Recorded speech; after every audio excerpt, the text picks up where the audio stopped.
अस्सलामुअलैकुम viewers, welcome to Sultana yummy food secrets. Allah ताला आप सब पर अपनी रहमतों और बरकतों का नज़ूल फरमाए। आज मैं आपके साथ बहुत ही मज़ेदार बीफ यखनी पुलाव की रेसिपी शेयर करने वाली हूँ, जो कि मैं अपने स्वीट नेफ्यू मोहम्मद आशिर की फरमाइश पर तैयार कर रही हूँ।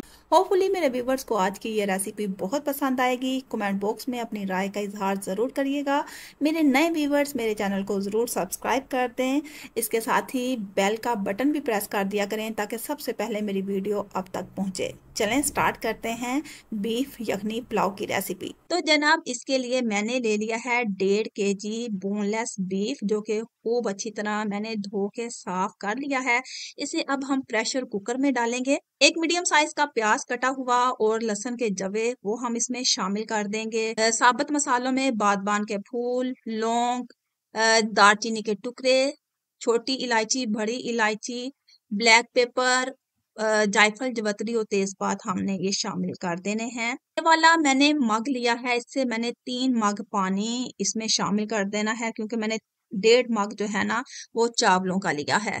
तो जनाब, 3 मग पानी के शामिल करने के बाद इसमें 1 चम्मच नमक का शामिल करेंगे। प्रेशर कुकर को बंद करेंगे और 15 मिनट आफ्टर विस्लिंग हम इसे लगा देंगे। तो जनाब, इस मग से मैंने 1.5 मग चावलों के लिए, जो मैंने खूब अच्छी तरह साफ करके भिगो के रख लिए हैं, इसे तकरीबन आधा घंटा गुजर चुका है। तो साथ ही मैंने तड़के के लिए लिया है 1 मीडियम साइज का प्याज, हरी मिर्चें और 1 चम्मच साबुत जीरा। पुलाव या बिरयानी तैयार करनी हो, इमली और आलू बुखारे का इस्तेमाल ना हो, ये कैसे हो सकता है? इमली और आलू बुखारा भी मैंने भिगो के रख लिया। 2 मीडियम साइज के टमाटर लिए, वो मैंने पीस के रख लिए। लहसुन और अदरक का पेस्ट रख लिया है और इसके साथ मैंने ली हैं जनाब पुदीने के पत्ते, वो भी मैंने धो के साफ करके रख लिए हैं।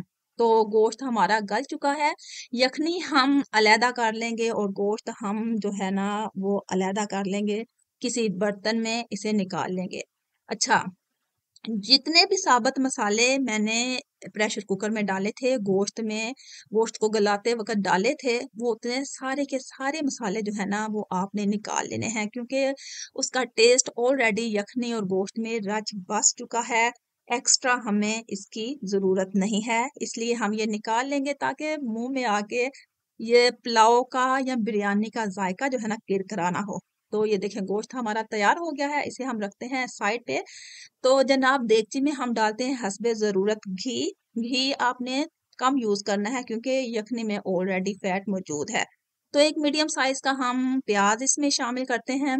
इसको हम कर लेते हैं लाइट ब्राउन। लाइट ब्राउन होने पर मैंने इसमें शामिल कर देनी है हरी मिर्चें। इसको भी तकरीबन 15 से 20 सेकंड जो है हम इसे फ्राई कर लेंगे। और इसको फ्राई करने के बाद फिर हमने इसमें शामिल कर देना है साबुत जीरा। इसको भी हमने थोड़ा-सा फ्राई कर लेना है। इन 3 चीज़ों के फ्राई करने पर जो टेस्ट बनेगा ना, कमाल का टेस्ट बनेगा। तो जनाब, इनको हमने फ्राई कर लिया है। अब हमने इसमें शामिल कर देना है लहसुन अदरक का पेस्ट।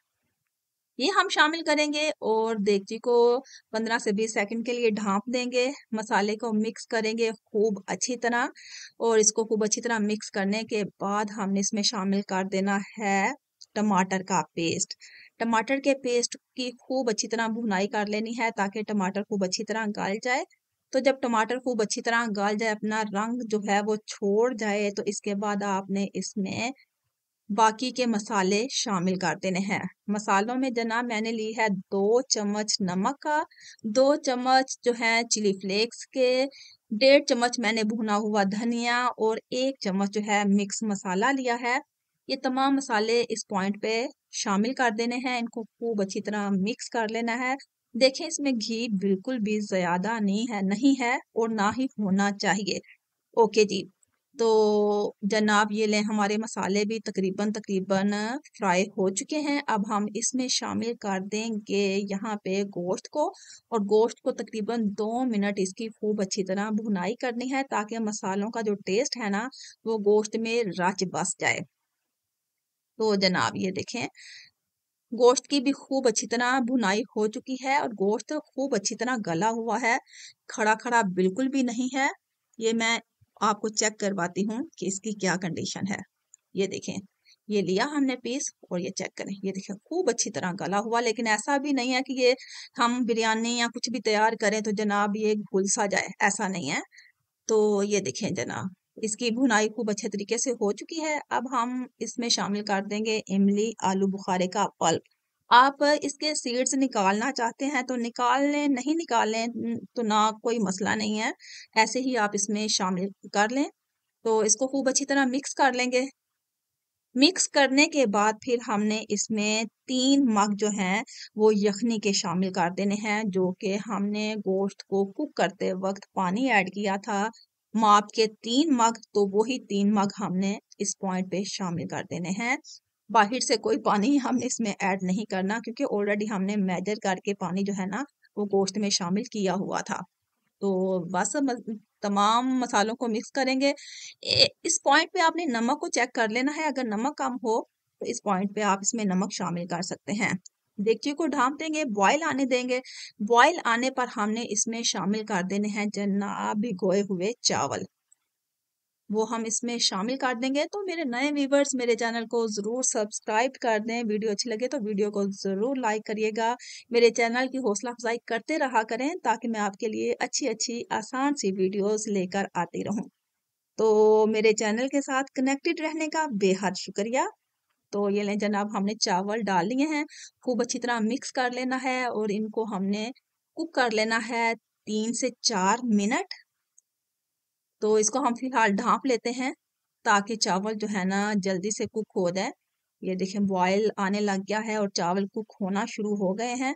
जब चावलों का पानी खुश्क हो जाए तो आपने इसमें जो है ना थोड़ा हल्का हल्का पानी रह जाए तो आपने इसमें जो मैंने पुदीने के पत्ते भिगो के साफ करके रखे हुए थे, इस पॉइंट पे हमने पुदीने के पत्ते जो हैं इसके ऊपर स्प्रेड कर देने हैं। तो ये लें जनाब, पुदीने के पत्ते पुलाव में डालने का मकसद ये होता है, एक तो इससे टेस्ट बहुत अच्छा होता है, दूसरा ये डाइजेस्टिव सिस्टम के लिए बड़े ज़बरदस्त होते हैं। जिस तरह हम कोई भी स्पाइस वगैरह चीज़ें यूज़ करें ना तो हमें थोड़ा-सा स्टमक का प्रॉब्लम आ जाता है, लेकिन यकीन करें इस तरीके से अगर आप पुलाव तैयार करते हैं और पुदीने के पत्ते शामिल करते हैं, तो आपको बिल्कुल भी ऐसा कोई प्रॉब्लम नहीं होने वाला। तो जनाब पानी खुश्क हो चुका है, 10 से 12 मिनट हमने इसको स्टीम देनी है और उसके बाद ये लें जनाब, हमारा मज़ेदार बीफ यखनी पुलाव तैयार हो चुका है। अब हम इसको डिश आउट कर लेते हैं। होपफुली मेरे व्यूवर्स को मेरी आज की ये रेसिपी बहुत पसंद आई हुई होगी। कमेंट बॉक्स में अपनी राय का इजहार करना मत भूलिएगा।